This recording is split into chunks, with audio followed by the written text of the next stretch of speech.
Ó meu irmão, levanta e siga a tua estrada, o teu caminho, porque você está chorando. Se você não está sozinho, se você quiser chorar, chora nos pés do Senhor. Se você está sofrendo, saiba que Ele é o Consolador. Não deixa o inimigo roubar o que Deus preparou pra você, mas creia no Senhor Jeová, que Ele vai mudar o teu viver.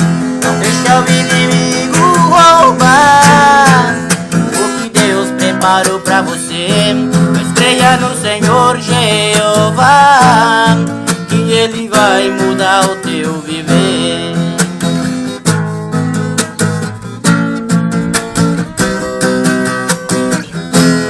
Se você está sofrendo, pensando que Deus não te vê,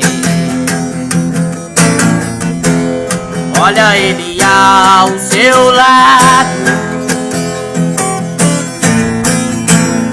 hoje vai tocar em você. Abra o teu coração, deixa Deus te envolver. Eu vejo um anjo aqui descendo